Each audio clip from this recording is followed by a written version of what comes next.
I am Ferdinand Marcos, and I am the President of the Republic of the Philippines. I stand today on behalf of 110 million Filipinos.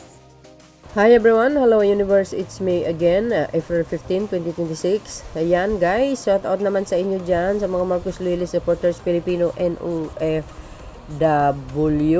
But anyway guys, ibigay ko sa inyo yung mga highlights kahapon, although nakita nyo.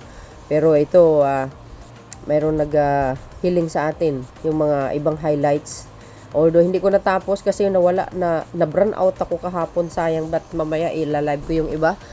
So, dahil dito, sinabi ni Congressman Abante, mga kababayan, tungkol dito kay Mr. Madriaga, lahat po ng mga sinasabi niya kapani-paniwala. Oo nga naman, kahit siguro sa inyo, nakikita nyo yung kanyang pagsasalita, talagang walang hindi nag-aatubili. Lahat ng tanong sa kanya, sinasagot niya. And of course, not all naman. Ako guys, in my own opinion, medyo tagilid po, no? Baka mamaya mayroong magre-resign. And we will see talaga. Sabi po dito mga kababayan, no? Oh, ayan, no? Abante, kampante sa kredibilidad ni Madriaga. Kaya nga guys, ako naman nakikita ko kahapon. Nakalahati ko kasi 8 hours yun eh. So yung kalahati hindi ko natapos, mamaya tatapusin ko. Sana panoorin nyo yung mga hindi nakapanood, no? From the middle yun. Yung the rest na i-upload ko naman. So, nakita nyo dito kahapon yung kanyang pagsasalita. Aba, talaga naman. Saludo din naman tayo. Ito, ang ibang mga highlights. Papakita ko sa inyo. Ito guys, tingnan nyo. Kung nakikita nyo dito, on acknowledged engagement receipt of BP Sara's confidential fund. Sabi po ng ABS-CBN, there are 7 groups of handwriting receipt that were found to be written by one and the same person. Oh, ayan na. Grabe ito guys, You see? Sabi ni Ma'am Caroline, Moldes Pitoy, NBI documents expert. Ito yung kahapon, nag-submit sila kahapon ng documents tungkol dito po sa pagsusuri sa mga resibo, no? Nako, ayan versus NBI, tawag dito, Sara Duterte versus NBI naman ito.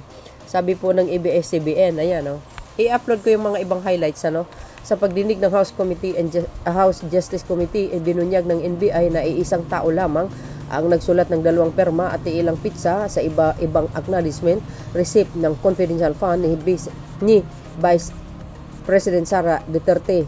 Oh, you see, mga bes? Yan, kahapon. Dyan pa lang, Dyan pa lang makikita nyo. Sino ngayon ang totoong sinungaling? Sasabihin nyo, matino. Sos, iisang tao. Di biro nyo yun? Grabe. Antindi nung gaya. Intindi nung guys, 7 groups. Iisa lang ang gumawa nun. Iisang lang yun. Ngayon, anong naisip nyo? Ako, iisang naisip ko. Kayo nung bahalang mag-isip guys kung ano ang iniisip ko. Siyempre, isang handwriting lang ang gumawa niyan. Di ba? No? Tingnan nyo yan. Hindi lang yan. Ito pa. Ito naman. Ito tungkol naman sa land grabbing. Ito ang lakas nito mga kababayan. Ang lakas ang loob ni Harry Roque. Kung makapagbintang, akala mo malinis. Anong sinabi dito? Ayan Sabi ko nga, ibigay ko lang sa inyo yung mga highlights lang guys.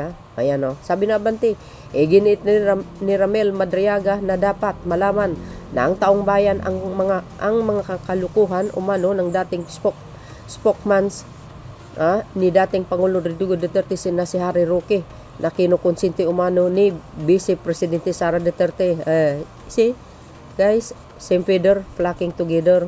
Ayan. Dubli-dubli ang kaso nito. Ay, naku, kung ako ang pamahalaan, kulong ko ito. Gagawa ako ng paraan. For sure, maring yun ang gagawin ng pamahalaan. Hanggat hindi makulong ito, dapat lang, pauwi na sa Pilipinas. Ayan, nang aagaw ng lupa, kalukuhan ni Harry Roque, dapat pasingawin. Kaya nga guys, nandito tayo para pasingawin at ibig sabihin, kaya nga nandito tayo pasingawin at i-upload natin, i-share natin sa madlang people. Ayan o. Yan ang isa sa mga sinabi niya kahapon. Hindi lang yan, eto pa. Ayan o. Nasyak ako talaga kahapon, guys. Hindi ko alam talaga ito. Unite Pinas. Tapos napansin ko, kaya pala, kung mag-English ito, parang ano lang ba? Parang high school lang, okay? Itok-itok. Sabi dito, basahin ko sa inyo, guys, para kumpleto detalyado. Yan ang source natin, oh. Unite Pinas. Nagbigay ng mabibigat na pahayag si Ramil Madriaga laban kay Sara Duterte kaugnay ng umano'y asal at naging akademikong record nito noong siya ay nag-aaral pa ng abogasya. Ayon kay Madriaga, nahirapan umano si Duterte sa kanyang pag-aaral at pagpakita ng hindi kanais-nais na pag-uugali sa loob ng paaralan. Anya, she was often struggling with her academics and habitually rude and violent to other students na tumutukoy sa umano'y madalas na problema nito sa academics at pakikitungo sa kapwa estudyante. Talagang bayulente talaga eh. Oh, ngayon, gusto niyo magiging presidente? Pero alam niyo mga kababayan, hindi magiging presidente ito. Kawawa ito sa taong bayan. Bakit? Majority ng Pilipino tatanggalin ito sa pwesto sa Malacanang. Maniwala kayo. Kaya maging maingat tayo sa pagboto natin sa susunod na administrasyon. Tayo mga taong bayan ang higit na may kapangyarihan. Itong mga klaseng ganitong tao ay nako, parang awa nyo na sa bansa natin at sa ating mga kababayan. Baka mas brutal pa ang gagawin niya. Ayan na lang nga sa school niya pa lang violente na. How much more, 'di ba? Maging pangulo 'yan. Ito nga 'di ba? Ngayon pa lang walang ginawa sa social media kundi paninira sa Marcos administration. May achievement ba siya? May nagawa siya sa bayan? Wala. Ibinunyag din niya ang umano'y papel ng isang attorney Ryan mula sa San Sebastian College, Recoletos, Faculty of Law, na sinasabing tumulong upang matiyak ang pagpasa ni Duterte. Iginiit ni Madriaga na hindi umano sapat ang academic performance ng Vice Presidente kaya't kinailangan nitong umasa sa impluwensya ng naturang opisyal. M goes. Ay! Hina ng utak niya pala. Wala palang alam. Parang hindi yata siya nakapagtapos. Nako, kaya pala walang alam. Parang sa tingin ko guys, in my own opinion, parang walang alam sa batas ito, no? Sa kasalukuyan wala pang inilabas na opisyal na pahayag ang mga Duterte, ang panig ni Duterte hinggil sa mga paratang. Hindi ring malinaw kung may sapat na ebidensya na magpapatunay sa mga ito. Agay! Ang naturang mga aligasyon ay nagbubukas ng usapin tungkol sa integridad ng akademikong proseso at asal sa loob ng institusyon. Gayunpaman, mahalaga pa rin na pairalin ang patas na pagsusuri at verifikasyon upang matiyak ang katotohanan bago bumuo ng anumang konklusyon. Sa mga classmate ni Sara dati, magsalita na kayo. Para malaman, di ba? Na talagang violente sa school. For sure, maraming kaklase ito na nakasaksi noon. BP Sara, isa umanong violenteng estudyante noong nag-aaral pa ito ayon kay Madriaga. Ngayon pa lang sobrang violente, di ba? Kala mo kung sino. Saan kayo niyan? Lumapit sa Supreme Court para itigil daw yung impeachment. Hello? Mas magaling ka pa sa batas. Magiging batas ito pag siyang naging Pangulo ng Pilipinas. At yan ang hindi natin papayagan mga kababayan. Tandaan nyo yan. Hindi lang ito ito pa. Ayan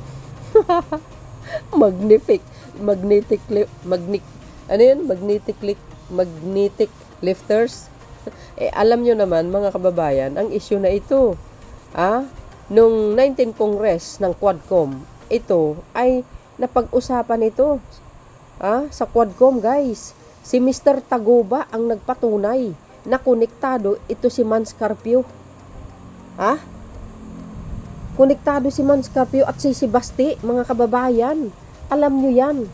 Napanood nyo yan. Anong sinabi dito? Basahin po natin. Ayan. Yan kahapon, ang isa sa mga highlight doon sa binunyag ni Mr. Madriaga sa supplemental affidavit na isinumiti niya sa impeachment proceeding ng House Committee on Justice ngayong Martes, Abril 14, binunyag ni Ramil Madriaga na na taong 2017 and 2018 na inutusan siya ni dating Pangulong Rodrigo Duterte na tulungan si Atty. Manisis Mans Carpio, asawa ni Vice President Sara Duterte, tungkol sa problema nito sa Bureau of Customs, which is ang BOC.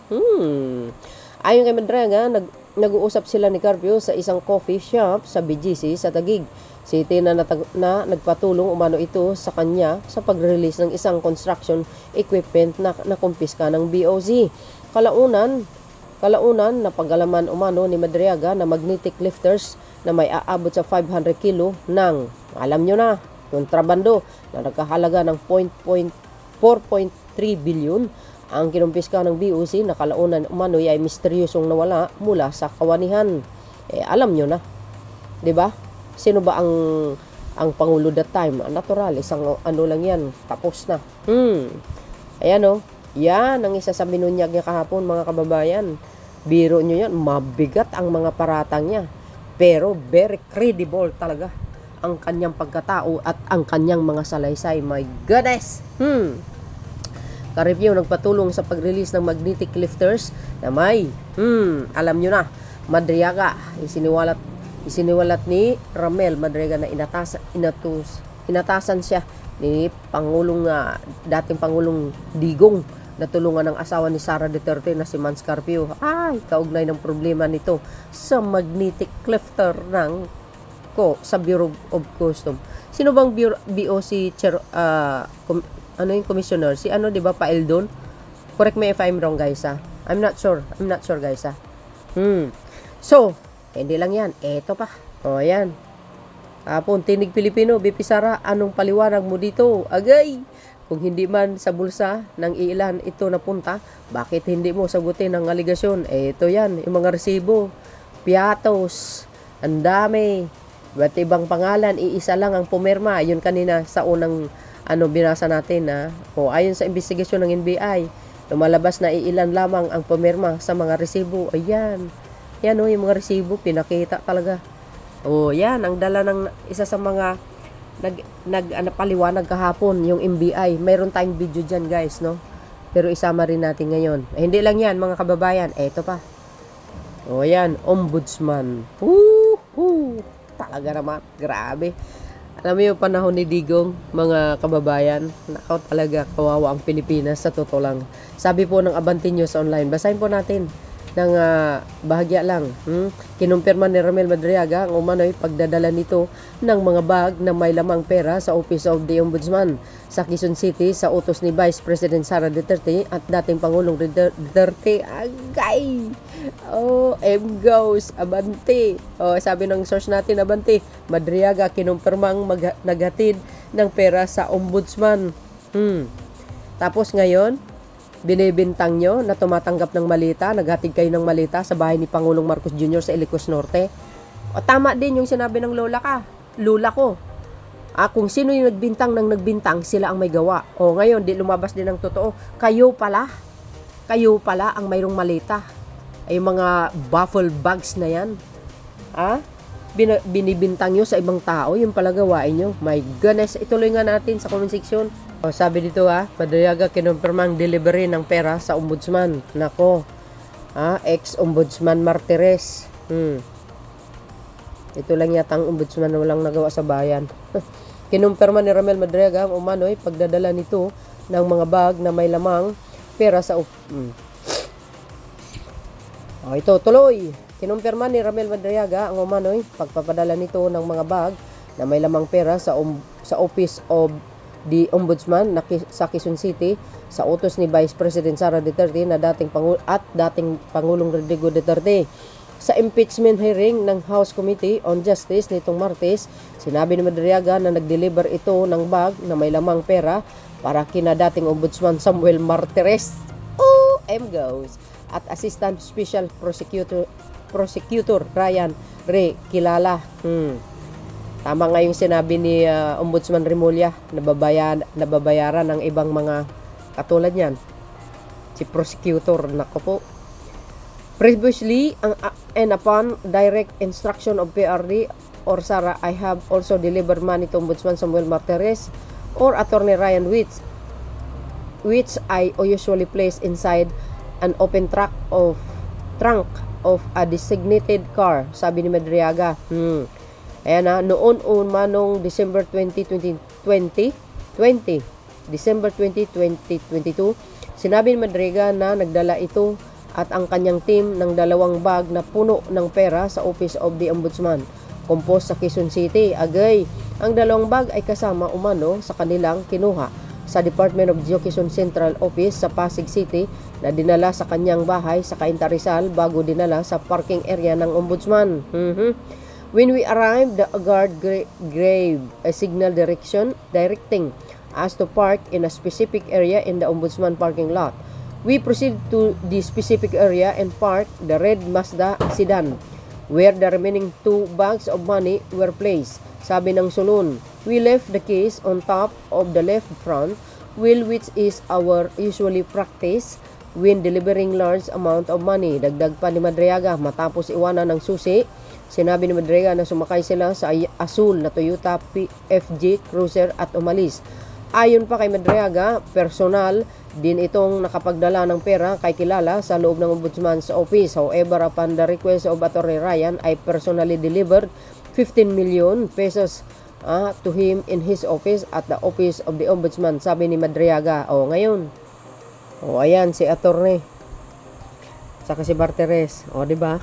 Ano masasabi nyo? Yan nga ang sinasabi natin. Ito talaga si Madriaga. The way nagsalita siya, guys, talagang kapani-paniwala talaga. At saka nag-under oath ito. Matindi ang kanyang ni-reveal. At matagal na pala ito sa Duterte na nagsilbi, mga kababayan.